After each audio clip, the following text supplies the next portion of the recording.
I'd like to call the City of Apache Junction Council meeting to order. The invocation will be led by Vice Mayor Wilson and the pledge by Councilmember Rizzi. But first, we will have a moment of silence for our longtime Parks and Rec Director, Jeff Bell.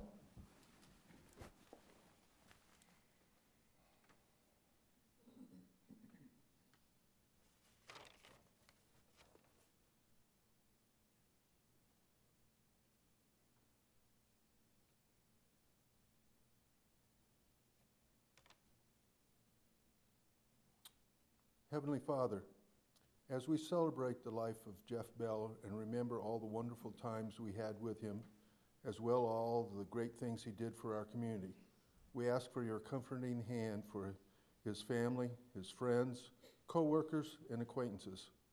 Help us all remember how he was very dedicated to our community. We also ask for your protective hand for our first responders as they continue to keep this a great community to live, work, and raise a family. We extend this to our military members and their families wherever they are serving throughout the world. Bring them all home safe at the end of their shifts. We are also very thankful for the beautiful display of colors that we are seeing this spring.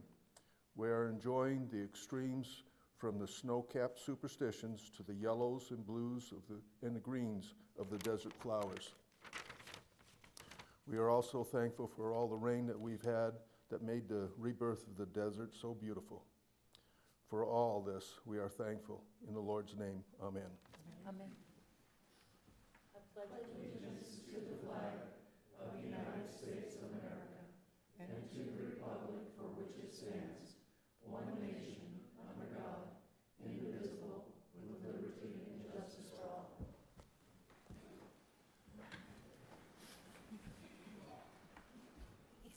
Roll call. Mayor Surdy, Here. Vice Mayor Wilson, Here. Councilmember Barker, Here. Councilmember Evans, Here. Councilmember Rizzi, Present. Councilmember Schroeder, Here. Councilmember Struble, Here.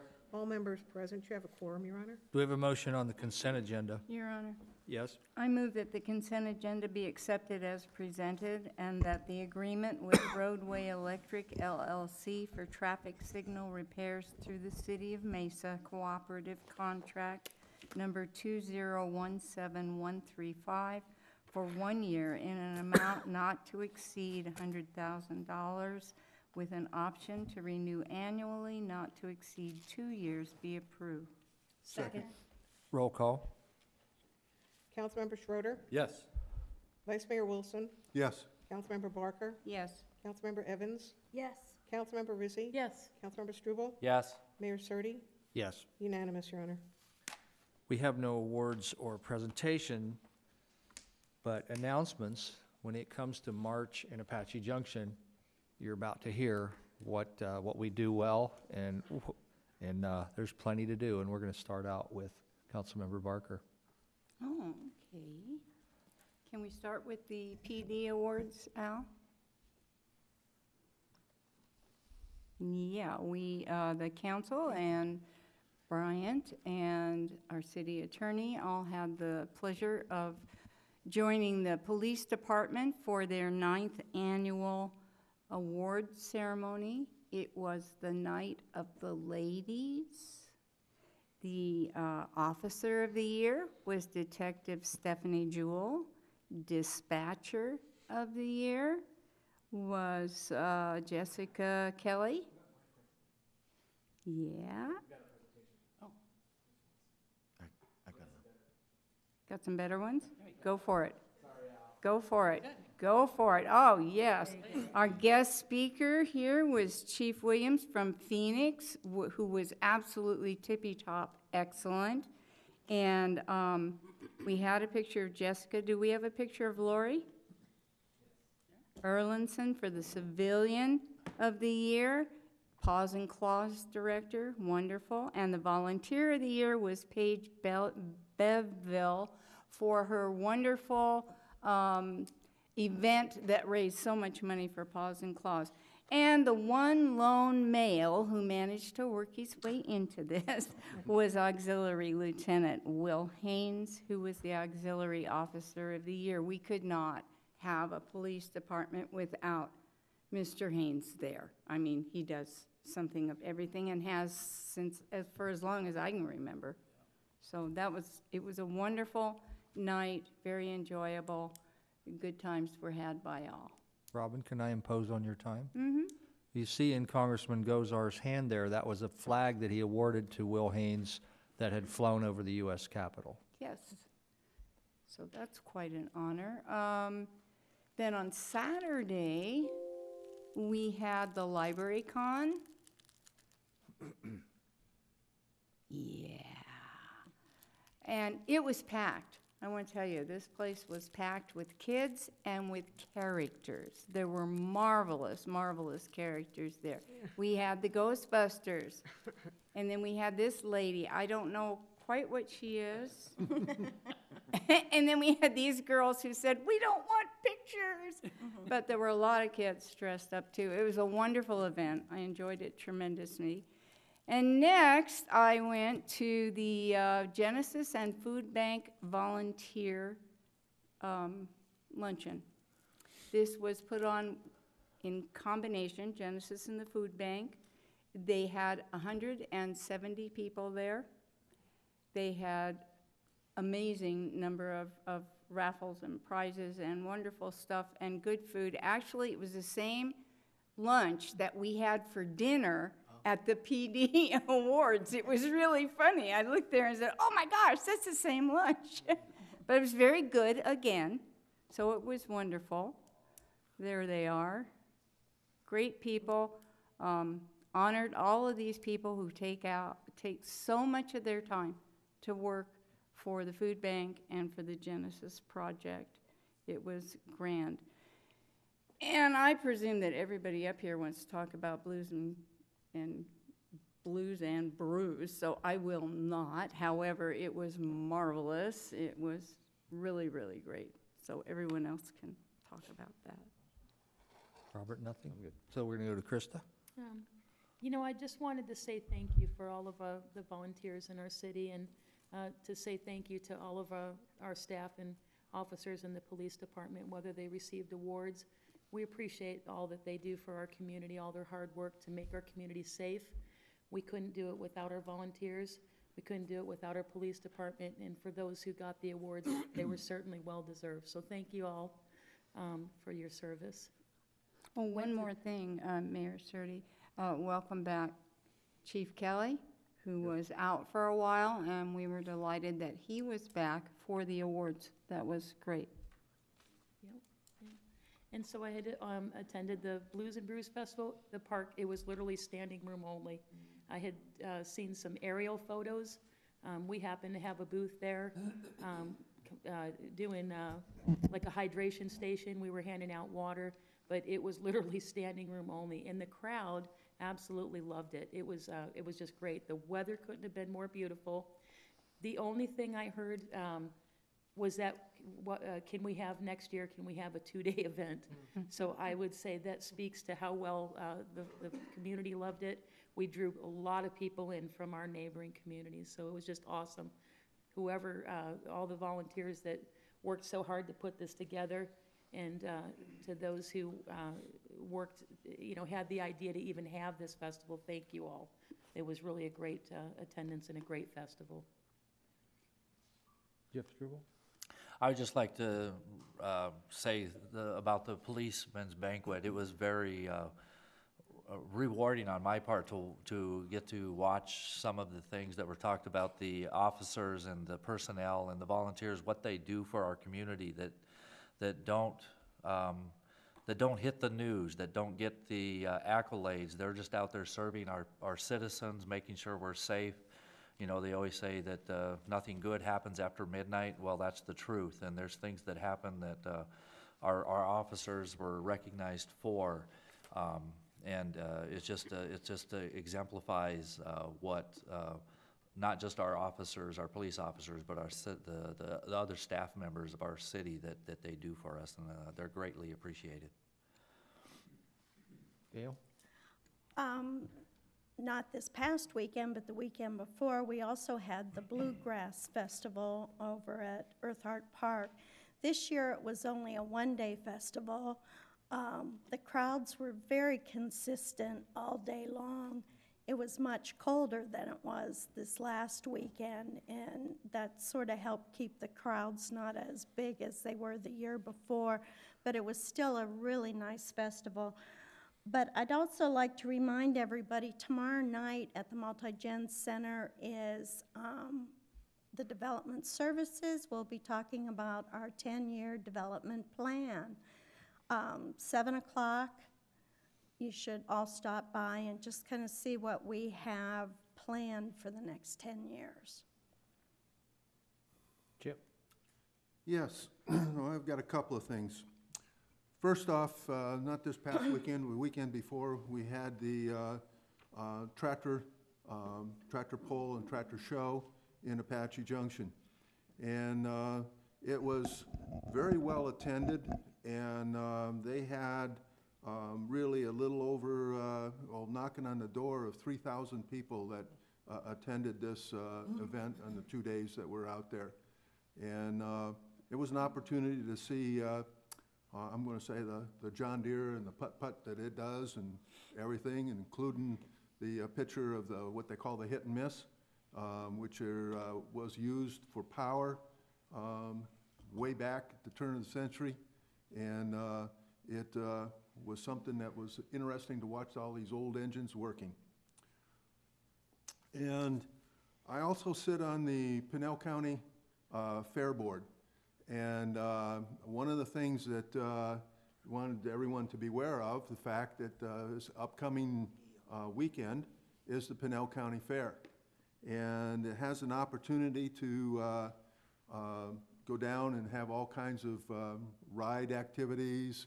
And, well, there's a picture here of an individual that has a bird that he's going to actually release and let it go and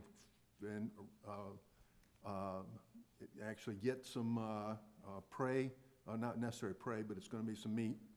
And she does it during the daytime hours because if the bird gets away, he can actually call him back and it will come back to him.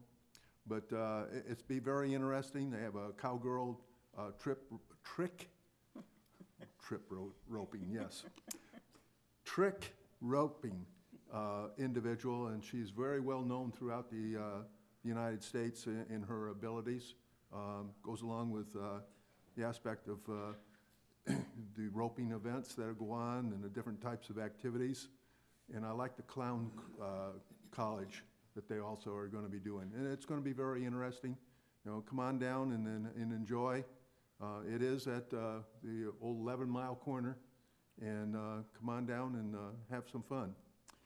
And while you're down there, we also got an invite, and that's the picture of the two young kids, for inviting us to come down to the junior livestock auction. These two individuals live in the Apache Junction area, and they have a goat and a Lamb. yeah, Lamb. lamb or sheep, Rebecca and Payden Dillard, who are going to have their animals down there as well. So come on down and root them on, and possibly even put in a bid for their animals. I know they would appreciate it. And it's an opportunity for these young kids that take all the time involved in taking care of the animals and raising them, and for showing and teaching them how to do all the different activities. And it's a fun time for the kids, but also it's a fun time watching what's going on. So hearing all this, it sure just makes us proud of all that, how our city gets featured. We're joined tonight by Jacob from Troop 970, who's working on his merit badge. He's out there somewhere. And I have the best news of all. The fence came down today on Plaza in front of Hackers, so you're free to drive around the city again. So, City Manager's report. Thank you, Your Honor. Yes.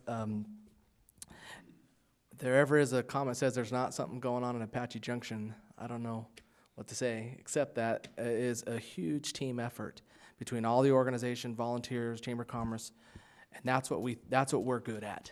And it really is awesome to see it all come together.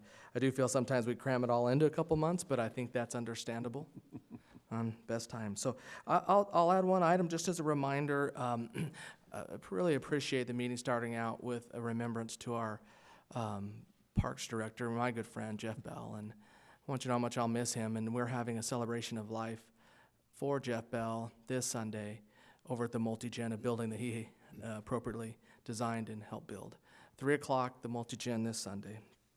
And at this time, would like to turn it over to who we're honored to have here with us, a member of Resolution Copper staff. It's been a little while, and so it's appropriate. We haven't had a chance to have an update. So Hesston Klenk is new member staff there at Resolution Copper. You may remember Andrew, and I think he'll give us an update on that. Hesston, why don't you come on up and give us an update? Yes, Mayor Surdy, Council, thanks for having me out here. It's good to be back. That's my original home in Arizona was actually in Apache Junction, so it's always good to come home. Yeah, so it has been a while, and apologize for that. The nature of the project itself, there hasn't been a whole lot happening for the last few years, so hasn't been a whole lot of outreach, but we're changing that, and you'll start seeing more of me, I think. So, just really quick, I'll run through kind of some updates on the project. Anybody that doesn't know who Resolution Copper is, we're a 55-45 split joint venture between Rio Tinto and BHP, the two largest mining companies in the world, based out of Superior. So kind of a distant cousin to Apache Junction from here, but has the potential to be the largest, one of, if not the largest copper operation in the United States. Should supply around 25% of the nation's copper needs into the future, and it's really well positioned as the world starts moving towards this green energy movement to really supply the copper that's going to fuel that. And then ultimately it'll be the largest capital investment ever into the state of Arizona once we're built. Just as a scorecard kind of where we've come from the beginning back in 2003, and including through last year. I think last year with us and mining, safety is our number one priority, so I like to highlight the fact that we made it through last year with no report or lost time injuries, so nobody actually got hurt and had to stay home from work. We had 2 really small cuts that were medical treatment, but other than that, we made it through the year completely unscathed, which is, I think, the second or third year in a row that we've done that, so that was a huge accomplishment for us. You know, from a job standpoint, we have seen a pretty big increase in our employment level at the project. We have right about 600 people on property right now. 491 of those are within a 40-mile radius of the project site. So Apache Junction does fit into what we call our Tier 1 list of communities.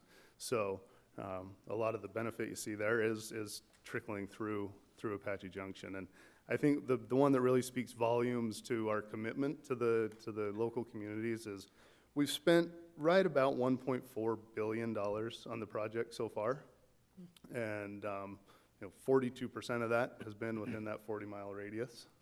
That's a pretty significant amount of money spent so far, and we've got a long ways to go. We'll spend right about between $6 and $8 billion by the time we finish construction. So then, just in the state of Arizona has consumed about 70%.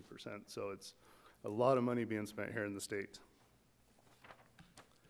The project's really kind of focused on 3 key areas right now. The first and foremost is the reclamation of the old historic mining site that used to be the Magma Copper.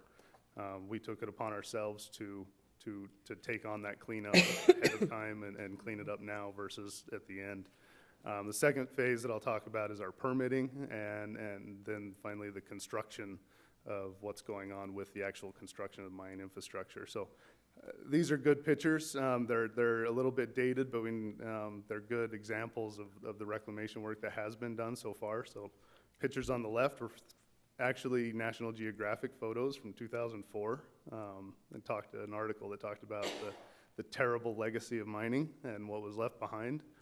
And the ones on the right are what we've done so far with reclamation work. So we've revegetated. Thank God we've had a wet year. The bottom right one is now nice and green and has all been revegetated with native grasses and native trees and bushes. That's a big piece to what we need to do from just being a good corporate citizen. Is we have to change the narrative around what mining does from an environmental standpoint. So we're, as I said, we're a long-term project. We've been around since 2004, and we still have a long ways to go until we're even operational. And so we have the luxury of innovation as far as how mining is done. And so we really take the moniker of we're building the mine of the future seriously. We as a company, Rio Tinto, are really investing into robotics and removing people from the hazards that are associated with mining and putting them in, as you can see on the bottom right, a guy controlling conveyors and equipment using an Xbox controller from about 1,000 miles away from where the actual equipment sits. That's in Western Australia. And then, the bottom left is, instead of the old school having a jack leg or the really old having to hold a piece of drill still and let it get hammered on by somebody, we're moving people away from that and being able to drill and install ground support from a remote distance where they're safe. Resolution is going to use a method of mining called block caving. I think you've all seen a presentation on that before, so I won't go into too much detail. But it is a proven method of mining. It will result in some surface subsidence, but it won't be an open pit. It's all done from underground. From a construction standpoint, what we're doing right now, so we finished sinking the number 10 shaft in 2014 down to a depth of roughly 7,000 feet. There's an existing shaft from the old operation, the number 9 shaft, that we just finished rehabilitating it down to its total sunken depth of 4,800 feet, and now we're beginning the process of setting up to sink it the rest of the way. That'll take about 1.5 years to sink it and meet up at the bottom, and we'll connect the two. That's so we can have 2 means of egress to get people in and out. If there was ever to be something power loss or something like that, would have multiple ways to move people. And after that, then it's really getting out and doing some tunneling work. So in about 1.5 years, we'll do our first tunneling work at Resolution, and it's about 14,000 feet of development we're going to do, and that's to really characterize the rock and make sure what we think is down there really is down there from a structural standpoint. We know the ore is there, but we need to verify the structural strength of the rock. So that whole process to get that done is about 4 years, and then that's when we can go back to our companies and say, yes, we can build this place and we can go. That's one major risk to the project is, can we do it? Second major risk is around our permitting, and that's probably what, as you've heard most about through the years with our project. You're not meant to be able to read everything on this slide. You actually each have handouts with a printout that you can read. But it's just an explanation. This is from the Forest Service, and an explanation of everything entailed into the NEPA process of what we've been working through. We're about 2/3 of the way down the page now. From a milestone standpoint, we're expecting the draft environmental impact statement to come out in June of this year, June of this summer, which will then kick off another round of public comments and lead into what we hope final environmental impact statement in late Q3 of 2020. And that is what will finally trigger consummation of the land exchange and title of lands to actually finally change hands. So it's been a long process, and we still have a little ways to go, but we can finally see a little bit of a light at the end of the tunnel. Mayor, you asked me earlier a little bit about tailings, so I can really quickly run you through where we're at with tailings, because that is kind of the big subject of the environmental study that's going on. So in 2014, when we issued our original plan of operations, we worked with the community to identify a space that was like, okay, this is where we can just get the process going. You have to name a place before you can get the process moving. So they identified what's called the near west. The yellow area is kind of pointing towards about where the project site is. Near west is the one just to the left of that. So we submitted that to the Forest Service, and then their job is to now take that and find alternatives that might better address any environmental impacts that that would cause. So they then searched far and wide, literally as far as Ajo. I mean, they looked all over the state. Distance was not a constraint as far as they were concerned, and looked for sites that would be suitable for our tailings. What they've narrowed it down to is these 4 locations that are outlined in black on here. You have the Silver King area, which sits just kind of a little northwest of Superior. That one, again, has a lot of view shed issues and would essentially, you'd be able to see it from everywhere in that area. So it does have some drawbacks. Peg Leg is down about 15 miles west of the town of Florence. It is just across the Gila River from Asarco's Ripsey Wash tailings impoundment, mostly on state land area. So we're in the process of doing a lot of drilling work out there to see if that's technically a feasible area from a foundational standpoint. And then the last one that came on really late in the game was the Skunk Camp site that is just on over the ridge line from the Asarco Ray Pit over there near Kearney and the Hayden Winkleman area.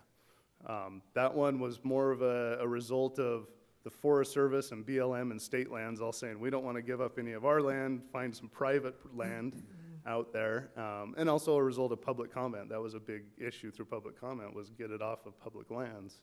And so they identified this area, and we're currently working with the private landowners out there on options that if that was the chosen site, to purchase their land and move forward with that. So that's where we sit with tailings. Hopefully, when the draft EIS comes out in June, they'll list a preferred alternative. That's just assuming we get access to be able to do all the drilling that we need to do to gather the information. Really quickly, I'm trying to go as fast as I can for you guys. We're working a lot with the communities. I think we've done a lot more in recent years than had been done in the past from the standpoint of working with the communities so it's not tied to the project. I think there was some perceptions previously that we were only doing things in order to get support for the land exchange, and really wanted to take a different path and work on true community development, specifically in Superior, and then branch out from there. So, we just signed 5 multi-year agreements with the town of Superior for a multi-generational center, and we use the Apache Junction one as kind of the model that we want to go or chase. Educational, helping support the school district, economic development type programs. So really good stuff happening there, and just a multitude of other things that are going on. So really exciting time to be working for the project, and like I said, really, really nice to actually finally see a little bit of light at the end of the tunnel. So with that, take any questions. Back to the tailings, the plan is still that those would be liquefied and there would be a pipeline, correct? And Yeah, so the Forest Service is looking at 3 different technologies really across all the options. One is called a dry stack, where you take as much of the water as you possibly can out, and it becomes basically like beach sand, and you just stack it up. Sounds like a great idea, but it does have some environmental issues. The other one is the wet mode, where you ship it in a slurry about the consistency of a milkshake and put it behind a physical dam. And the third one is a modification of that one, where you take some of the water out, but it still remains in a wet state. The dry stacking one it's hard if it gets wet. There's certain parts of the tailings that contain pyrite, and if that is oxygenized, it starts to generate acid. And then so if you get rainwater on it, then that's when you get the acid water drainage. That's the red water you saw in those first pictures. That's what generates that. So the only way to control that is to keep it wet all the time so it doesn't get oxygen. Thank you. Cool. Anyone else? So what kind of industry or manufacturing could be down in our area that would facilitate your process either now or in the future when you guys actually get into operations? It's a good question. Obviously, I mean, the one thing, Arizona has no shortage of mining supplier companies throughout the state, but what we don't have is specific to underground. There's no operating underground mines in the state of Arizona right now, and we're going to be the largest one of the largest in the world. So that's certainly a big opportunity. Does Empire Equipment feed the mine? Right now, for a lot of surface equipment, yes. So all the reclamation work that's going on, they're providing a lot of that. And historically, Caterpillar doesn't have much underground equipment. So they are trying to get into that game, but that doesn't exist right now. Are you able to fill all the employment, or are you struggling at all with filling any positions, or? Not right now. We're pretty good right now. Looking into the future and the technology changes that are happening, that's where we struggle, is looking forward, and the people with those robotics backgrounds. And so that's working with the local schools, and I even come out and do stuff like Imagine Prep, come out and do their career day and try and excite kids, because most kids think of mining and they think it's this nasty, dirty job, and millennials don't want to do that. Are you working with the local colleges as well? Yes, To kind yes. of educate them on the Yep. workforce that you're gonna need? Yep, so we just started a program last year with CAC on an apprenticeship program. So we have our initial, I think we have 16 right now, 14 or 16, that are in that initial phase of an apprenticeship program to start training our first real workforce that's operating and maintaining our assets versus contractors that we're bringing in. And a lot of that's a product of, we had to bring really niche contractors in to sink that shaft and everything. And so now transitioning where they're training our future workforce, plus so they're coming to the schools here to get their certificates and everything. Are those students here at our local campus, or is it down at Signal Peak and Coolidge? Do you happen to know where they're running They that program? split. Some of them come Split. here, Okay. some of them go, out into Coolidge. Okay. A lot of it depends on where they live. And Right. But Like you Yeah. said, the workforce is getting older, and our younger people aren't getting in these type of fields, so we gotta. yeah, it is. It's tough. I mean, we look at it from, when I talk to the schools, I say the kids that are graduating right now, they're going to be the first ones that have that 10 years of experience in whatever field that can come and be like our supervisors and stuff. The kids in second grade are going to be the ones coming out of high school to be our first operational employees. So serious forward-looking plans to help try and transform, especially rural educational institutions. Gotta get them young. Yeah. Get them interested in the field.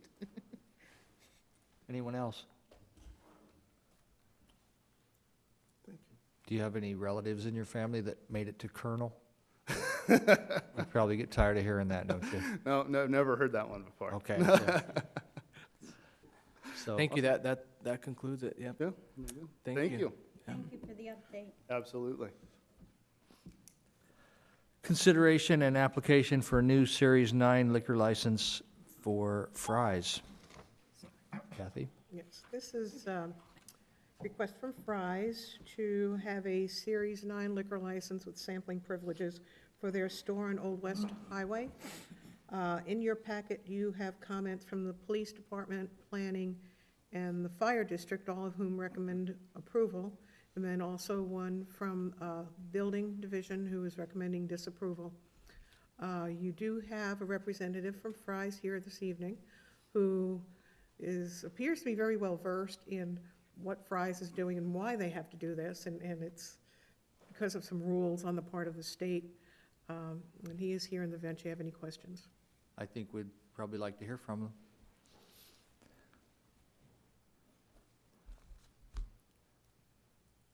Good evening, Mayor and council members. Thank you for allowing me this opportunity. My name is Craig Miller. I actually am one of the owners of Arizona Liquor Industry Consultants, where we handle all applications and training for Fry's, as well as we serve as the agent for their liquor licenses.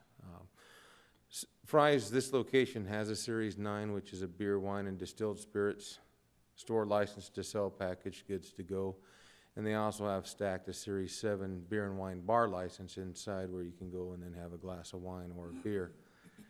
The state, when you have a Series 9 license, they're quota licenses. The state isn't issuing those anymore. If you can show an increase in the county by 10,000 people, then they can release one to go into a lottery process, and then it's auctioned off, or you get into the lottery for $100. And if you're the winner, you get to purchase that for fair market value. Maricopa County, they're about 264,000, and they're a little less here, but not that much in Pinal County. Fry's has a couple licenses due to having multiple stores, and they've closed down. And looking at future growth, they don't want to just sell that license right now for the potential of opening a new place. But you have to have a license in a location. If you're not using it for 36 months, this just disappears. So they have that one. We're going to move it to the same location, and every few months kind of turn one on and turn one off, just so that it doesn't die and go away and they lose that asset for the community. So that's really what's taking place. And on there it says it's also asking for the sampling privilege, which the current license has. To qualify, it has to be over 5,000 square feet or have 75% of their floor space designated to the sale of alcoholic beverages. This is over 5,000 square feet, so they're safe on that end. And this allows the store to conduct a sampling, and it's not unlimited. We're talking it's 3 ounces of beer per person, per day, per brand. So no one's going to go in and get more than 3 ounces. And you have a couple different flavors. You got to pour 1 ounce of one ounce of the other, 1 ounce of the third. But beer and wine isn't really the concern, because with the 7, they can do on-premise samplings of beer and wine because they have that Series 7 beer and wine bar license. This would allow them to sample a distilled spirit if one of the major brands comes out with a new flavor, and I don't know that you could find a brand that doesn't have a flavor you can think of. I saw a Swedish Fish one the other day, vodka. But then they could sample that to the consumer, and we're talking the maximum amount of distilled they could sample is 1 ounce. The producers and wholesalers can also apply to do samplings in locations that have the same qualifications and do the samplings, and they have to use barricades basically set up to do their sampling where the store doesn't. If the store has permanent sampling privileges, then the producer and wholesaler doesn't have to build a cage around, which causes kind of a problem in some of the areas for ADA requirements, because once you build the stanchions and staging area, now you can't get through that, and that's why they always request the sampling privilege. You're definitely well-versed. That's way more complicated than copper mining.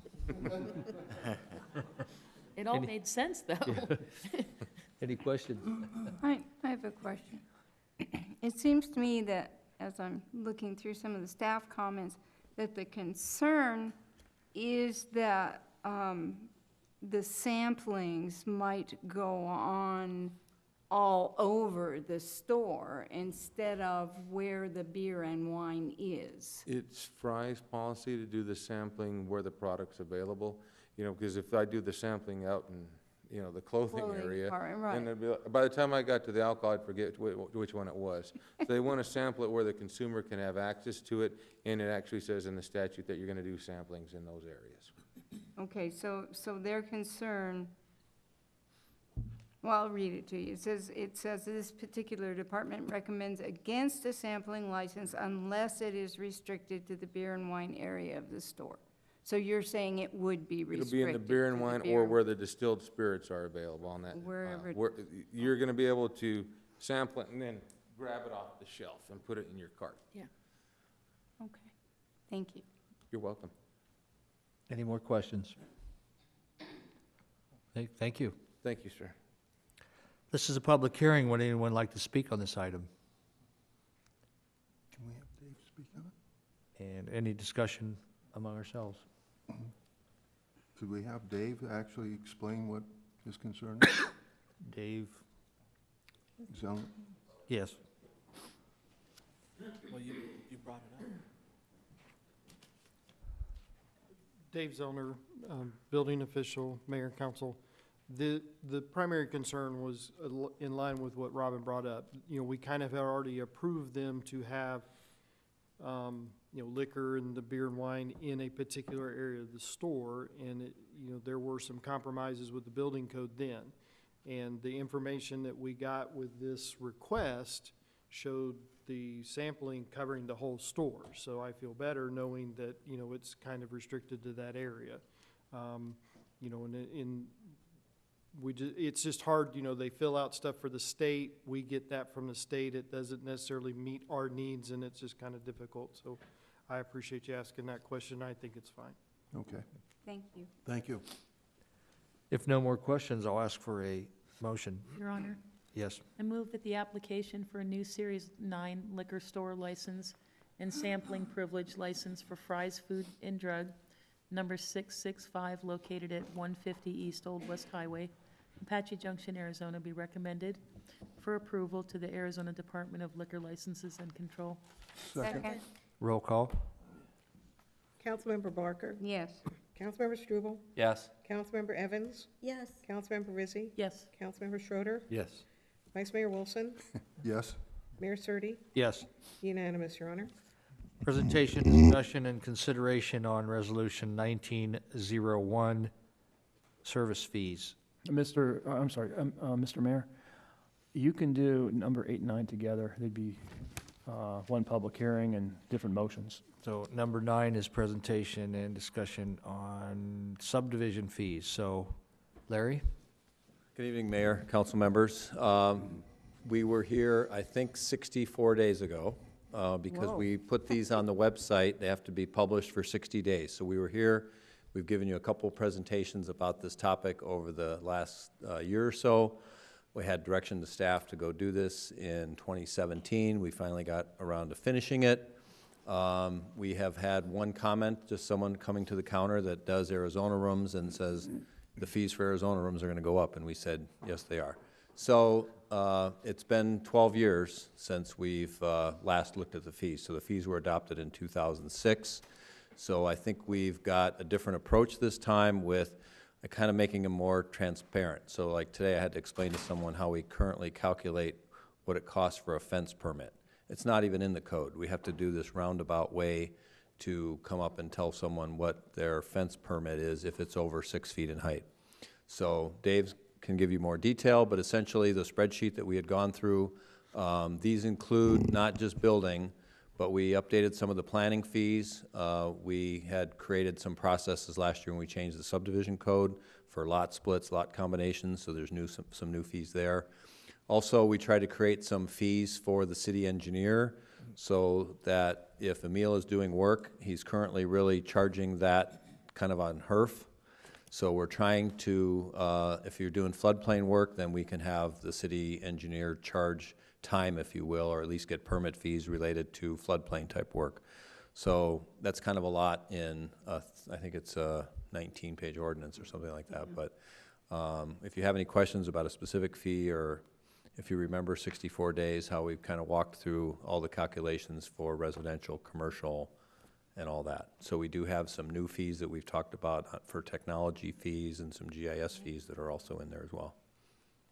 So Dave can answer any specific questions, or we can pull the ordinance up, depends on how you want to proceed. It is set up for a public hearing. Are there any more questions or discussion? I just want to say that the new system is a whole lot easier than the way we were doing it in the past. And I'd like to see that we don't wait 12 years again to have this come back.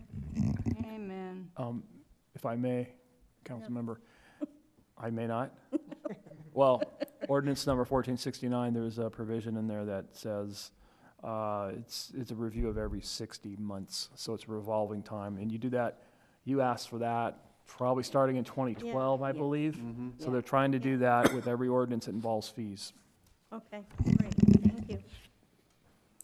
Yeah. Okay, so this is a public hearing Would anyone like to speak on the first one? Hearing and seeing none, I'll close the public hearing. No more discussion, I'll ask for a motion. Your Honor, Yes. I move that resolution number 19-01, a resolution of the mayor and the council of the city of Apache Junction, Arizona, declaring as a public record that certain document filed with the city clerk entitled 2019 Amendments to the Apache Junction City Code, Volume 1, Chapter 4, Fees, Article 4.4, Development Service Fees, repealing any conflicting provisions, providing for severability, and establishing an effective date be approved. Second. Roll call.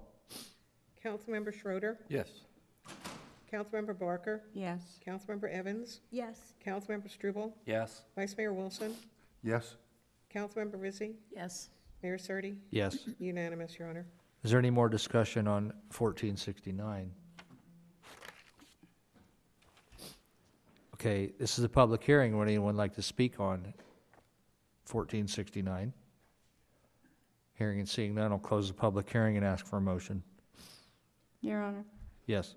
I move that ordinance number 1469 be read by title only and the reading of the entire ordinance be waived. Second. Roll call. Councilmember Rizzi, Yes. Councilmember Evans, Yes. Vice Mayor Wilson, Yes. Councilmember Barker, Yes. Councilmember Struble, Yes. Councilmember Schroeder, Yes. Mayor Surtee. Yes. Unanimous, Your Honor. Ordinance number 1469, an ordinance of the mayor and city council of the city of Apache Junction, Arizona, amending Apache Junction City Code Volume 1, Chapter 4 Fees by repealing Article 4-4, Planning, Zoning Review, and Subdivision Fees, Sections 4-4-1 through 4-4-12 in its entirety, retitling Article 4-4 to Development Services Fees, and adopting by reference that certain document entitled 2019 Amendments to Apache Junction City Code, Volume 1, Chapter 4 Fees, Article 4-4 Development Services Fees, repealing any conflicting provisions, providing for severability, and establishing an effective date and a revolving 60-month review period. Okay, is there, Yeah. I move that ordinance number 1469 is read by the city clerk be approved and adopted. Second. roll call. Councilmember Evans, Yes. Councilmember Rizzi, Yes. Councilmember Struble, Yes. Vice Mayor Wilson, Yes. Councilmember Barker, Yes. Councilmember Schroeder, Yes. Mayor Surtee, Yes. unanimous, Your Honor. I'm going to call a short recess, less than 5 minutes.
Call the meeting back into order. Presentation and discussion on city building code and related city code updates. Larry and Dave. Mayor and council, I'll wait on Matt. Just wanted to give you kind of an update on where we are in working on the code. So we've kind of gotten two pieces of things we were working on, the changes to the property maintenance code, fee changes, and so the kind of the last piece for the building department to kind of get caught up into the current century is our building codes. All righty. Ta-da. So we were hoping, or we're trying to go for the 2015. We've kind of gotten to the point now where it makes more sense to go ahead and go to the 2018. Mesa just adopted, I think their adoption was in January, their effective date was in February. So they basically gave everybody 30 days notice and said, we're going to the 2018s. They have a longer process. I think they involve more contractor type people and stuff like that in their process. So it wasn't that big of a surprise, but so we have their amendments and information that we're gonna work off of to get ours put together. But one of the pieces that we're trying to update is the administrative code. So back in 90s and stuff like that, they had a separate book, the Uniform Administrative Code, kind of set the rules for how a building department functioned and stuff like that. Now that's kind of in the beginning of each book. Your International Building Code will have a section and residential, but it doesn't, you can tailor that, but what I've gone ahead and done is taken Mesa's administrative code, which is kind of a standalone document in their ordinance, and have been working through that to deal and try to address some of the things we deal with here that are a little unique. So the administrative code gives the rules and regulations for administering the adopted technical codes, organizing the building safety division, and establishing positions, functions, stuff like that. Gives the authority to the building official to do the functions, stop work orders, inspections, fees, stuff like that. And then kind of the enforcing of technical codes through inspections and penalties. So we're on the 97. It's limited. It was some of the stuff we deal with, like digital plans, stuff like that, it never considered. The proposed revisions are based on Mesa's, adapting them to what we have. So Mesa, because they have an internal fire department, they can write some things a certain way. Because we're, have a separate district, I have to kind of adjust some things there. The goal is to specifically address in detail important activities, processes, and situations related to building. So much like our fee table, we're trying to kind of, give, things that we know we deal with every day that we don't have anything to really help us along, to try to prescribe those things so that everybody, we can tell everybody the same thing. This is our process. This is what we require. This is how we go about dealing with appeals and stuff like that. So that's what we're working on. So the 2018 codes, it'll be the International Building Code, which covers commercial, the structure, life safety type things. The International Residential Code is kind of an all-in-one. It has electrical, it has mechanical, plumbing, and the structural. So that way, if you're a residential contractor, you only have to go out and get one book and you can do everything. The International Mechanical Code, Plumbing Code, Fuel Gas Code are primarily for commercial. So, commercial mechanicals, outside air quality in a building. Plumbing code is making sure things don't back up where they're not supposed to and stuff like that. We don't have disease transfer. Fuel gas code deals with propane and natural gas and the fixtures and appliances that utilize that. The International Fire Code covers commercial. We need to adopt it because there's some provisions in there that apply when a building is under design and getting built. And the fire department adopts it for the functions where the building is standing and they need to do inspections or have certain things meet requirements. Maintaining exit lighting, maintaining door hardware, stuff like that. One of the additions from the code that we have is there is now a specific international existing building code. It gives a pathway for an existing building that, if somebody wants to turn an old barn into a, assembly occupancy, they may be able to avoid sprinklers and stuff if they do trade-offs. So it's a tool that an architect can use to take an old building and repurpose it without necessarily having to bring it 100% to the building code. But it evaluates and weighs things and gives, so it's a nice tool for somebody that might be taking one of our older buildings and trying to, use it in a way maybe that it hasn't been. International Energy Conservation Code covers commercial and multifamily. The idea there is let's, not spend money on, the power and stuff when we can be spending it somewhere else, right? So try to get comfort and energy savings there. The International Swimming Pool and Spa Code, dealing with residential pools, semi-public pools, sets those requirements and turnover rates for water and stuff like that. And then the ICC 117.1 is kind of the building code version of accessibility. We just want to add that to the ones that the state requires us. The state requires us to do 2010 federal ADA. It just has some other explanations and tools in it. And, some people working from out of state, it's going to be easier for them to access this and draw their plans to that than trying to figure out some of the Arizona stuff. So for the electric code, we'll be adopting the 2017 National Electric Code, which is published by the National Fire Protection Association. So the next steps are to complete the draft of the administrative code and forward that to the city attorney for review. It's right now running about 40 pages. So draft resolutions adopting the specific code books by reference. That will involve also some amendments that we may make to those to kind of fit some state law requirements and local requirements. Drafting and adopting ordinances with amendments for the code, and then hoping to present this on April 15th. Wow. So that's the goal. Any questions or discussions? Any questions? I have a question. So, and maybe it's more for Brian, I'm not sure. Whenever we have these changes in our fees and these type of codes, what is the time frame before it comes up on our website so people can see it? So we're required, this may be some help from Joel, 60 days that we're required by state law to have it out there, if I remember right. Have it published?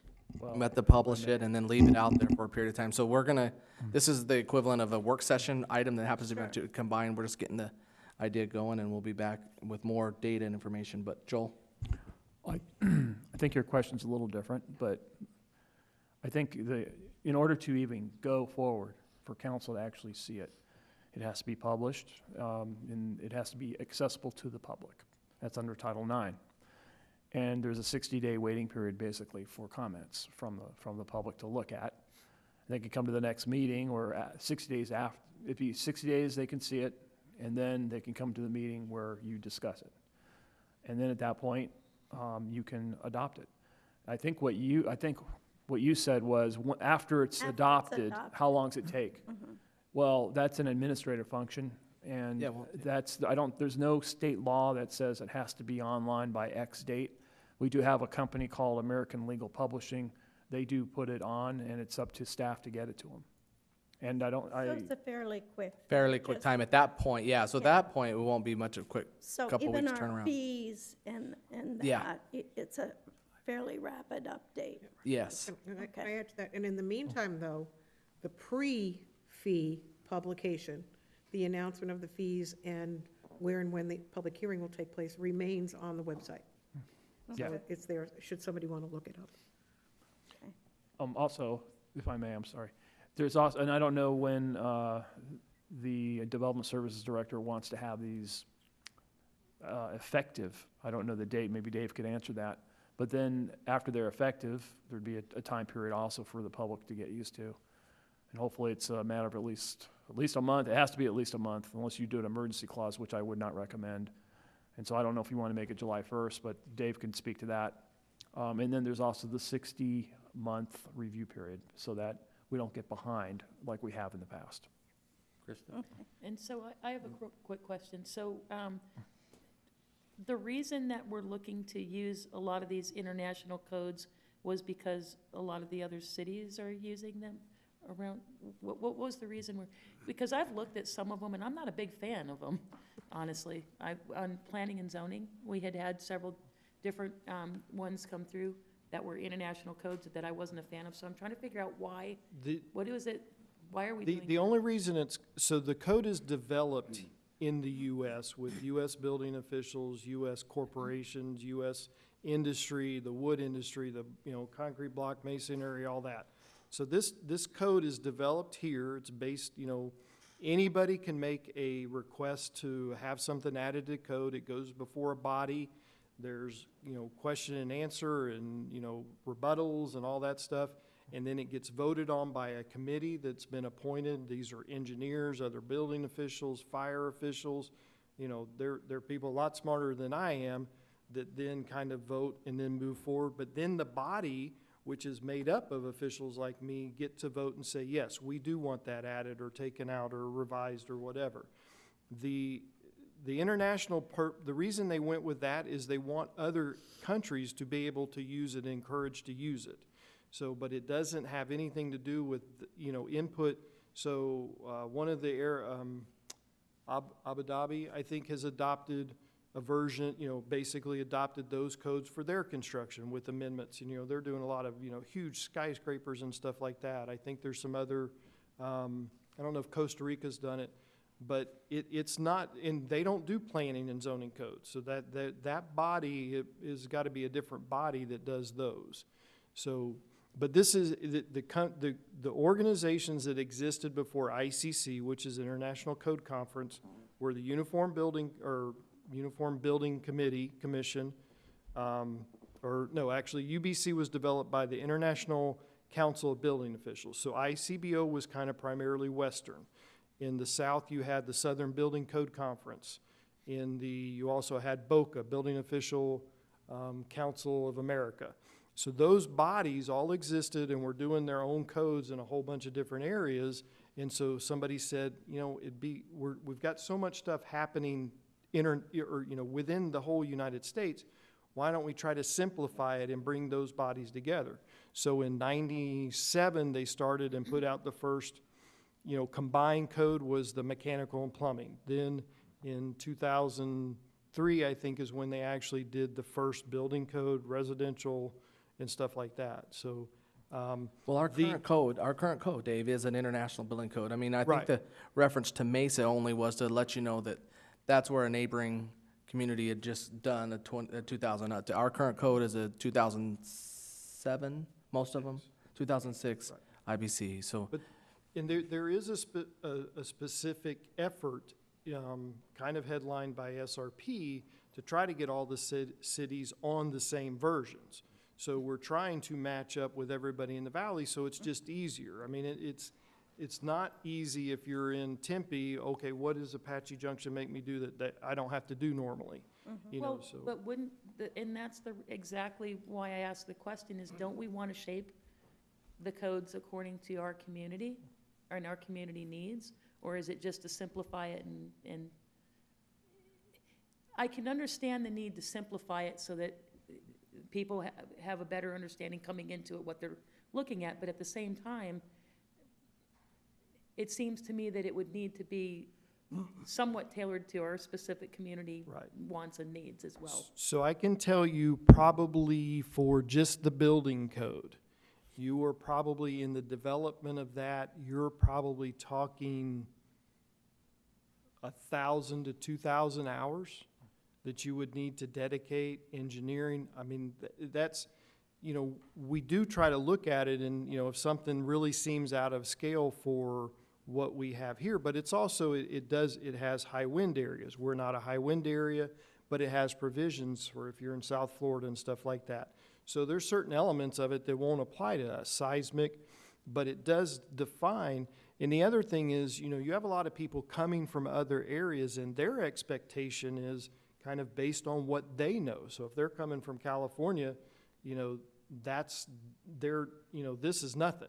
So, I don't think we need to try to, make a lot of amendments locally that then may, somebody may go, well, why did we do that?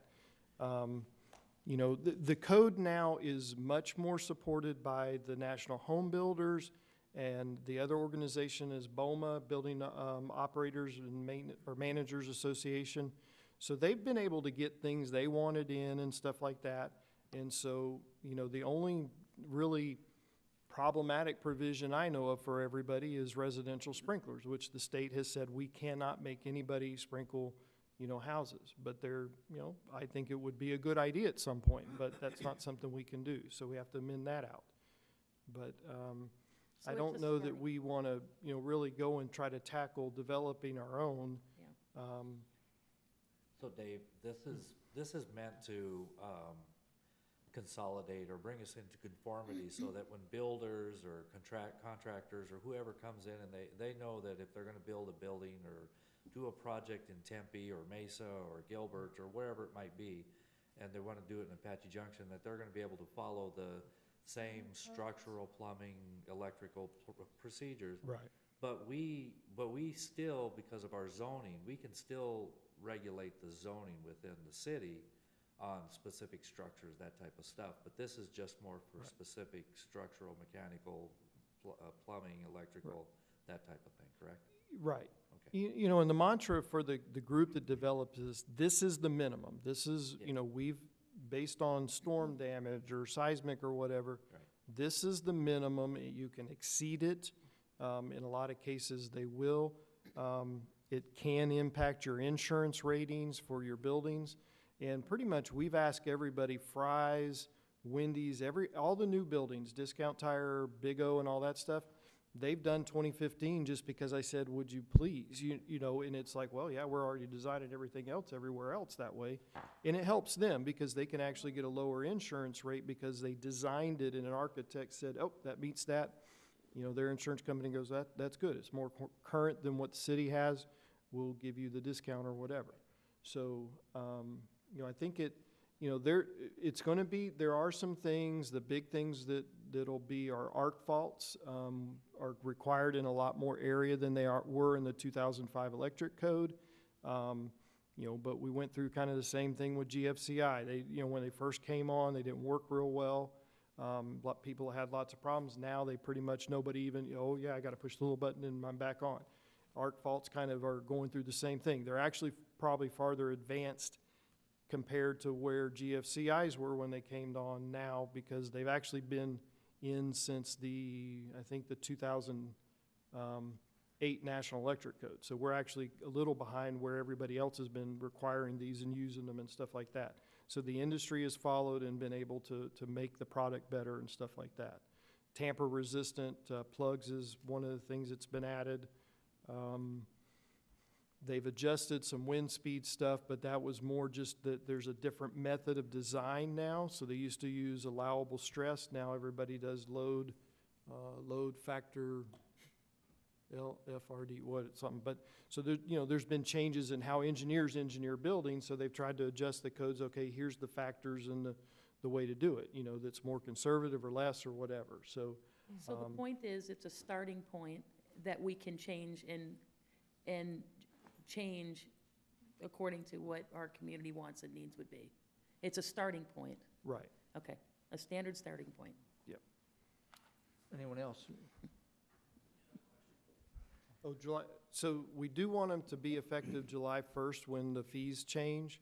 I did want to ask you, I thought the 60-day was just for fee type stuff, but that a regular just ordinance change didn't require the 60-day. I may be wrong. Well, for fees, for these kind of fees, Yeah. because you're increasing them, yes, you have to do the Building code won't pre-review. increase any Right. fees. If there's no fee increases, which I haven't seen it yet. Right. So I don't know, but if there are fee increases, you'll have to do the 60-day waiting period. They won't have. And so council, what you'll see on the 15th will just be a draft. So the public will not have seen that yet. So until you say, hey, it looks April 1st. it looks okay, then basically the 60-day period would start if there's fees involved. If there's fees. Right, I don't think that's. If there's no fees, then no, then you don't have to have the 60-day waiting period. But we still want it July, I mean, there's, you know, we want to get it out there and adopt it in the public knowing it's going to go in effect July 1st. So that's our main goal. Okay. Thank you. All right, thank you. Discussion on length of mayoral and council member positions. I believe this one is brought by me. And I talked to a lot of people, both locally and all over, and there seems to be overwhelming support for this. And I promise to bring it up again. Joel, what would be the procedure if this were to be changed? Is this a council decision, or does this have to go before the public? Well, I was talking to Kathy today on the history of what happened when the rule was changed from the 4-year to the 2-year for a mayor for term limits. That's just an example. It's one of the things that's on the agenda. My opinion is, and Kathy believes the same, that if council says, yes, let's bring this forward, then what would have to happen is the council would have to vote to put it on an election and have an election on it. So it'd have to be on the ballot. Not length of term, but term limits, the amount of time that someone could serve. Length of term, It'd have to be No, two not separate- length of term. Two separate actions. okay, Yeah, when the 2-year term was established by the voters following council approval of an ordinance, and that ordinance proposed two things: direct election of mayor and what the term of office for that mayoral position should be. So the voters approved direct election of mayor with a 2-year term. Okay, I'm not talking about that. I'm talking about term limits, not length of term. yeah, you're talking about a term limit. So Yeah, so that how many 2-year terms could a mayor serve without Right. having to step away? It's limitless for I us. know it is, and right that's now. why we're discussing about Yeah. and to set the premise again, I think there's overwhelming Yeah. support that people would like to see term limits. I And think so that- I'm bringing it forth to discuss it. Nothing about length of term. Okay, yeah, it's the number of, Oh, boy. it's the number of terms you could have. Yes. Correct? I think you would have to go to the ballot for that. I will say HB 2721 actually does exactly what you're talking about. That is, it basically says, by majority of the vote of a qualified electors of the town voting on the initiative, the qualified electors may, by initiative, 1, enact term limits as the number of terms a member of the common council or mayor may serve. It does the same thing for and to enforce and also to repeal any. So basically that means, and this is still alive in the legislature, this has not died. So this is doing exactly what you're talking about. I think the case law would support that they have to do it anyway. So I think this is just a statutory provision that someone, and I think it's out of Yuma, is that correct, Kathy? Some It's some- legislator? Yuma or Yuma County, and I was part of a conference call earlier today on that very same bill. It's meant to clarify, because evidently there was a problem in Yuma County where somebody didn't want to enforce the term limits. So this clarifies that, yes, the ability exists to enforce term limits. And that bill is expected to pass. And if that, But that's not a statewide unification. It would still be up to individual communities it'd be a Yeah. may. to set theirs. Correct. Yeah. Right now, you have Apache Junction City Code 2-1-1 that says you can serve for 2 years, but there's no limit on how many terms you can do. But that code section would change if the voters said yes. So it'd have to go to ballot. Yes. I think it does. There's no case law on it, You think it does. because there's no case law, and there's no specific direction in the statute that says it has to. How do other communities get term limits then? As I have meetings with lots of other mayors, cities bigger than 50,000, they're all talking about, I'm term limited out, and they move on to other things, and new people come in, and, which is what I think a lot of the citizenry would like to see, so. If the council wants me to research that, I will, and they might have a charter that says that has to go to the ballot. Yep. The largest cities probably say that, but I don't have that information because I don't know what cities you're talking Yeah, about. even one of the cities on your list, Casa Grande, is charter city. That's one of the provisions in their charter, and the only way to amend a charter is to go to the voters. And how complicated is that? There's no petition process, we just place it on the ballot? Correct. If you choose to place it on, I mean, you can do either or. The citizens can, by initiative, put it on the ballot, or you as mayor and council have the ability to put it on the ballot. You would have to say what the limited term would be. You'd have to determine an effective date, and then it would go to the voters. It would be not just a ballot issue, it would be in a publicity pamphlet, including the entire ordinance and related materials in both Spanish and English, and I would have to solicit arguments from the public, either for and against. So it's not just a simple throw it on the ballot. It's no different than permanent base adjustment or home rule or Right. general plan. And there's a fee involved in that, correct? A fee to the city, it would cost several $1,000s because you have to still do it in Spanish and English, and you have to do the full publication. If it's a lengthy ordinance, that whole thing has to be published, and That's the publication, that's the That's the publicity publicity pamphlet for pamphlet. several thousand, but the election, that's another cost. if it's piggybacked with an existing election, it would be, the additional cost would be in the ballot printing, and those costs would come from both Maricopa and Pinal County, whatever their extra cost would be to do that portion of it. If you were to have it on a special election, I would, and we were the only one on the special election, we're probably looking at about $30,000. Which would be foolish, so if it would, then it would be on the even year elections, I would think everybody would want that. And having said that, was discussed this morning, that you're looking at a primary election date in 2020 of the first Tuesday in August rather than the last Tuesday in August. So time is not very long to act on this, so. Your Honor, I have a question. So, obviously, we all have to discuss and agree to move forward. I want to know what your reasons are for wanting term limits, and are you wanting term limits for just the mayor or mayor and council positions? Why do you want term limits?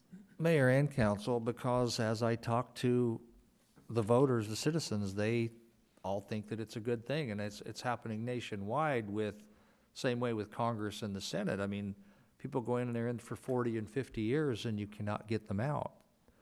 And so people would just like to see new ideas, new blood. And I'm term limiting myself, obviously. I've pledged not to run again. But I am bringing this forward because I've asked to repeatedly by citizens. So I'm looking into it. So I want the input to see if it can go any further than this, and so I want to hear from everyone up here. I've got a couple comments on that. I've heard just the opposite. I was initially, when this was brought up that we may be discussing it, my initial thoughts were in favor. And so I've actually talked to, again, a lot of citizens in the community, and some outside, but mostly inside the community. And surprisingly, it surprised me that people were against it, for a few different reasons. I think there's a huge difference between term limits for our national politics and term limits for our local politics. Nationally, I think we need it. I think there's no question. But several of the arguments that I've heard here locally is that you could, especially with a small community, you could limit the pool. We sometimes have a hard time getting people to even serve on our city boards. And so by having limits, we could potentially narrow down the pool of candidates to serve on council and mayor so much that you could potentially not have any Also, that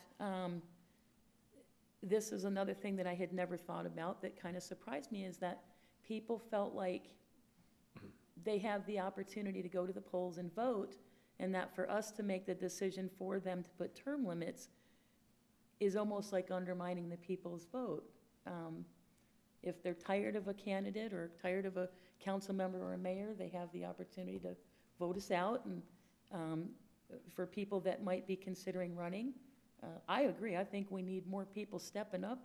I think we need younger people with fresh ideas stepping up into our boards and serving on the council here. But after thinking about it and hearing these concerns from community members, I do have some concerns with limiting the pool. And recently, most recently, you hear people that say, oh, I'm going to run for mayor. In 2 years, I'm running for mayor. But oftentimes, it's people that have never done anything in the community service-wise. They haven't served on any boards. They haven't much experience. And so that can get kind of concerning also. So that's why I wanted to ask. And then I wanted to ask people in the community as well. And my mind has been changed on it. And so I'd like to hear what others' opinions are. Anyone else? Robin? I'll say the same thing I've said every time you've brought it up, Jeff. We do have term limits. They're called voters. They go to the polls. They make a decision. And we've had more and more people come out to the polls. You know, you beat an old timer. You did fine. So it's not as though the old timers can't be beaten. We can. Okay. I have been. So it's you know, we have voters. We have people out there who care what happens in the city. They watch what we do. The people who vote, the people who truly get out there and vote, watch us. They know where we are and what we're doing. You know, I just, and I have not heard from anyone at all that feels there should be term limits. No one. Anyone else? I've got mixed feelings on it and the aspects on it, but I've only had just one comment concerning this whole issue, and his statement to me was, I go to the polls and I vote, and that's who, when I make that decision, that's how I do my term limit. And so I've only had one input, so I can't say that I got a lot of people that have said anything to me. Anyone else? Well, I agree both with Krista and Robin as far as, you know, I can see in some of the larger cities where they would put a term limit, but those people are more professional politicians who have other jobs. They don't have the other jobs. Serving 6 years on planning and zoning and then coming onto council, there's a severe learning curve. And I'd hate to see that turn over unnecessarily. The information that the ones that have served up here longer than I have, whether it was consecutive or broken up in time, you have the knowledge of what happened in the last budget and the budget before that. And our budget is not like a normal even business budget. Our budget is 2.5, 3 inches deep. That's a huge learning curve for most people, other than you. But I understand the need for it in much bigger communities, but I agree that our election actually states our terms. Because and you can choose not to run again if you don't want to, but I don't see the need to change our directive. And on this piece of paper with the cities that are similar to our age, there's only 2 that have them. One's Casa Grande and I guess we don't have an overhead do have for it. this, or do we? Yeah, And El Mirage. So, and even for El Mirage to have 3 terms, that's 12 years. here's the second page. What length of term, how many terms did Doug Coleman be our mayor? 7? 6 or 7. 6, 6 terms, 12 years. Was he like the longest? yes, so far. So far. You know, and I think the elections themselves do set our terms. Jeff or Robert, you want to add anything? Yeah, I feel the same way. The voter, term limits take away the ability of the voters to make a decision. And there's no guarantee that if we term limit somebody out, that there's gonna be somebody that can step in and actually want to. perform the duties that need to be done. And it might take away somebody who really is doing a good job, and it takes away the ability of the voters to make the decision. One of the things that we talked about previously was to make the mayoral term from 2 to 4. And when we last discussed that, I had no problem with making that change. There's various reasons to do both ways, but I have no problem with having a discussion on the mayoral limit, or term, not term limit, length of term, that's the best way to say it. But there are reasons, the only reason that they made the president take the, whatever term amendment that was because they were afraid, because the federal president is a different thing. They actually have a different terms and everything, or different responsibilities. But I think it just takes away from our voters to actually do their choosing. Robert, it's your turn to turn this whole conversation around. I've never been a fan of term limits, whether it's city, state, or government. I mean, if we think that our federal politicians are corrupt at all, imagine telling an individual that, in 12 years, unless you run for president, your career is over. You'll start seeing some serious corruption. They've worked their whole lives to be a career politician, and if they don't have a nest egg by the time they're kicked out of office, there'll be some laws passed that none of us would ever want to see. So those are reasons why I don't like term limits. The voters do put people in office, and that's what it's there for. I mean, it took me 3 times to get in, and just diligence, work hard, and do your homework, and serve on boards, and people will recognize you. People will recognize your name. They'll recognize, hey, this individual is here, they're serious about what they want to do, and that's why we're here. I just don't think term limits are a great idea, simply for the fact, a lot of it, like what Councilmember Rizzi was saying, that it could wash to a point where, you could literally be losing 2 people at a time. And then you may, in the pool, I mean, there was only, besides the incumbents, there were just 2 other people running this last election. And I believe there was a time, a few years back, there wasn't anybody running. I think like 3 or 4 terms ago, Mayor Insulaco didn't even have an opponent. He ran unopposed. And I think the same went for Smithson. I think he went unopposed years ago too. So until we start seeing the pool of these people. Doug did, though. Oh, Doug? Doug did. But as soon as we start seeing a pool of people starting to produce. Okay. Well, we heard from everybody, and the people that wanted me to look into it, they were heard from also, which is what government does. So we got it out there, and apparently the support is not there, so we'll move on to something else. Your Honor, Yes. I would really like to talk about and find out what everybody's opinion is on extending the length of the mayor's term. I don't understand why we would have a mayor's term at 2 years when the council is 4. I think in that position, 2 years is almost impossible to get anything done. Even if you've been on the council, being the mayor's a little bit different, and I don't understand why, you know, you're just barely getting going and you gotta run for another election. It does I would take like a- to see it extend to It 4 does years. take about a year to get your feet under you, and that you only have 1 year left, so.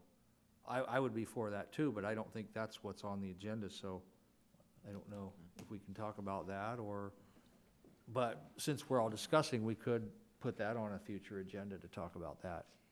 And, that would be, Well, I think it's covered. I think, I- I think it, I think you it's can. on the agenda. I think you Okay. can talk maybe about I that. misread it, but I believe that it is. Yeah, I Okay. do too. all right. So you know the procedure then, it would be put on a ballot, and there would be arguments for and against. Definitely would want to put it on an even year when there's already a ballot being printed. You don't want to have any more special elections. I don't think it warrants that, because nobody wants to incur those costs. And that's a two-step process. It would be on the ballot for the voters to approve it, but the ordinance that you adopt would also say that it does not take effect until the next subsequent Right. Yeah. election. Right. So just to make that in layman's terms, let's say we put it in on it would probably be the August, 2020. 2020 election, because that's our primary election. And that's generally when the mayoral election is up. Correct. Up. Right. And so whoever were to win that election would still be on a 2-year Correct. term. Yes, And then the next one on 2022 would be if it passed, that's correct. it would be a 4-year term if we Yes. chose to do that. Okay.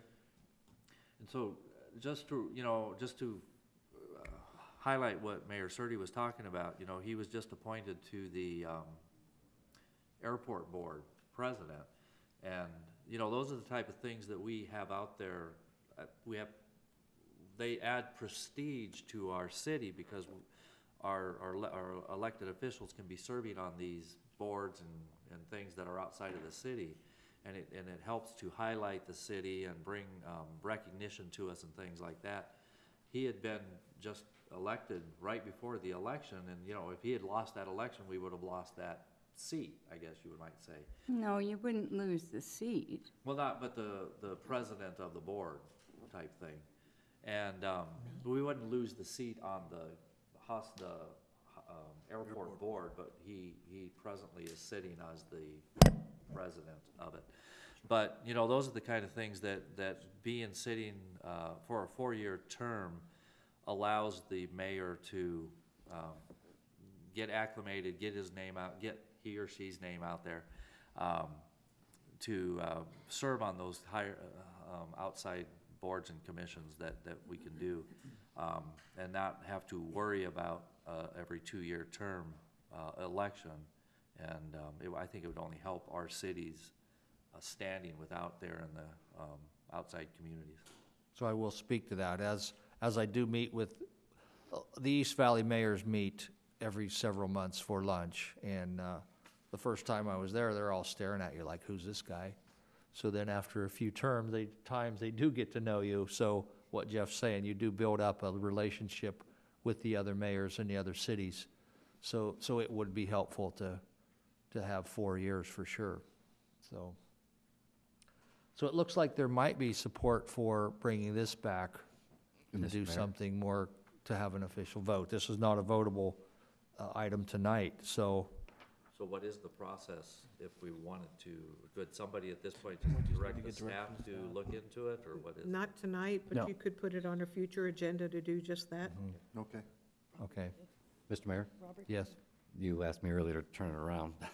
So I'm not a fan of that either. I think the point of an every 2 year, that way we always have 4 members on every election. That way, if there was any sort of public view of maybe a internal quorum going on, at least every election, there's a chance to change 4 of the 7 people on the mayor and council.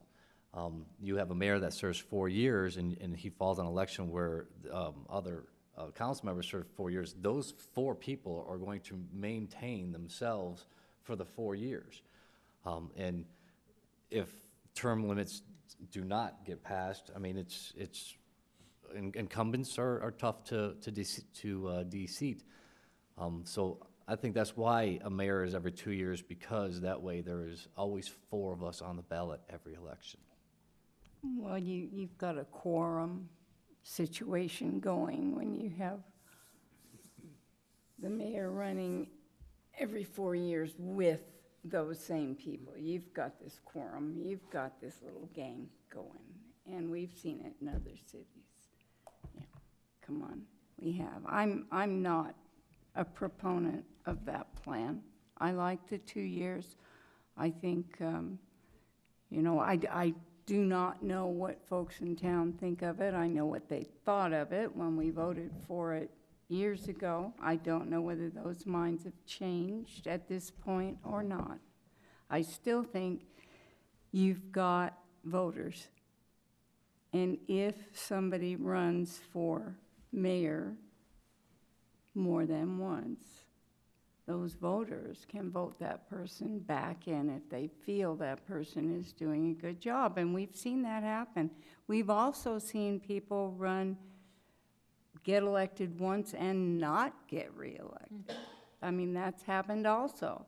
So it's not as though voters just automatically check the person that has been mayor. That's not necessarily the case. So I don't see the need for it. I don't like the idea. That's not very elegant, but. I will say, on the other hand, I do agree that every 2 years having to rerun for mayor, it is hard to get your traction going, but that would be the only reason why I would think that would be any kind of an idea. Anyone else? Just to follow up on that, and I understand what you guys, what council member, I gotta get up to the mic so everybody can hear me. I understand, but that comes back down to the actual, what my statement was about the actual term limits is that, it's up to the voters. And well, it's gonna be up to the voters if we put it on the ballot, but if whether they vote them every 2 years or every 4 years, it's up to the voters to decide whether the mayor is going to be reelected every 4 years or 2 years, and whether or not, there can be, I guess, a sense that there would be some kind of a quorum amongst those 4, but I like to think and believe that our citizens are more educated and smart enough to buy into that and to bring a stop to anything of that nature that might take place. So I understand where you're coming from. I just I think our voters would rectify any situation that would take place and like that. Okay. Well, this is good discussion. We heard on 2 subjects a lot from everybody, so now we can decide whether or not we want to put it on for an actual direction to staff. So if nothing else, we'll move on to future upcoming meeting dates. Your Honor. Yes. I move that an executive session at 6 p.m. and a work session at 7 p.m. be held on Monday, April 1st, 2019, and an executive session at 6 p.m. and a work session at 7 p.m. be held on Tuesday, April 2nd, 2019, in the City Council Conference Room in the City Council Chambers, 300 East Superstition Boulevard, Apache Junction, Arizona, respectively. Second. Roll call. Vice Mayor Wilson, Yes. Councilmember Barker, Yes. Councilmember Rizzi, Yes. Councilmember Schroeder, Yes. Councilmember Struble, Yes. Councilmember Evans, Yes. Mayor Surtee. Yes. Unanimous, Your Honor. This is a time for the public to request communications, comments, and suggestions. Each speaker must have already filled out a request to speak form and handed it into the city clerk before the end of the city manager's report. All issues shall be presented in a professional manner without personal attacks. Under the open meeting law, the council cannot engage in discussion on the issues presented, but may respond to criticism and may direct staff to follow up with the speaker directly and/or place this matter on a future agenda for council discussion. There's a 3-minute limit to each speaker. The first one I have is James Bowrider.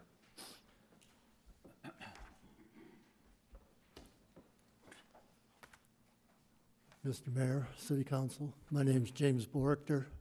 I live at 1054 East Roosevelt here in Apache Junction. I am a voting member of this community. I know you think I'm a snowbird. I'm not. I own 2 properties in this community. I would like to address the noise issue here. I've been here since 1980. The noise has increased as the city has increased. I understand that. But I think the noise has increased more so than the city has. We have motorcycles that you can hear from a mile away. We have cars that you can hear from a mile away. We have boom boxes that you can hear from a mile away. I can prove this. Just come to my house and listen some night, especially Fridays and Saturday nights when they're running up and down the streets, going from bar to bar. This is the second issue I'd like to talk about, is the bars in this area. I have a bar in my backyard. Most of the times it's very quiet. But bars generate vehicles and noise, not only from inside, but outside and everything else. The bar that I have in my backyard has just recently sold, I understand. I have not seen an application for a liquor license from this bar. I have not seen a business license. I can't find anything out about it. I don't know anything about it. They've been remodeling, doing work in the bar. I don't know all what they're doing. I know some of what they're doing. But this bar also happens to be in your backyard. You own the property in back of them. That's on the side of me. Thank you very much for your time. Braden Biggs.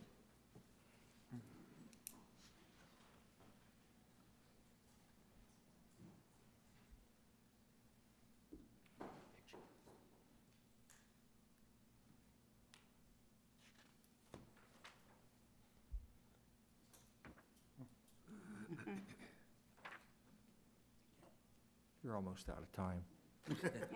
Darn it, Al. Mayor, members of council, I'm Braden Biggs, Community Programs Manager with the United Way of Pinal County. I wanted to let you all know that we, as of yesterday, have launched the second annual Peanut Butter and Jelly Drive here in Apache Junction. Last year, this was a partnership with the Salvation Army, the Fire and Medical District, the city, and the United Way. This year, we have also added the Chamber of Commerce to that mix. Last year, through the community's generous donations, we collected 300 jars of peanut butter and jelly, which are seen in front of you there.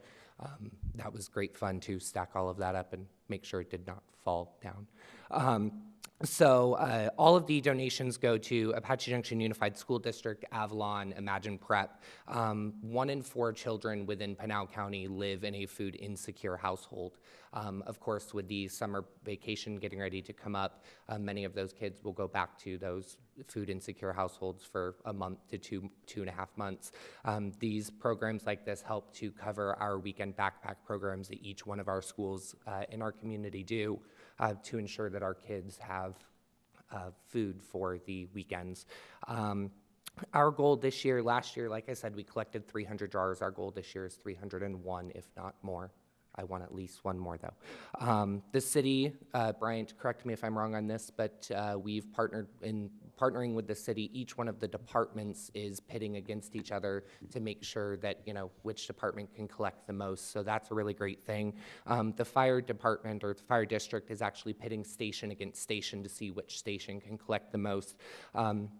Even our chamber is pitting the leads groups against one another to see who can collect the most out of that. So we really think that there's going to be a great collaboration there.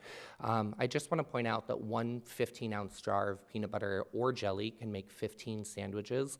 And for a simple $5 donation, you can make 30 sandwiches altogether. Al, where is that? So each one of you received the flyer in your box earlier today, and I believe Al is going to email that out to everybody.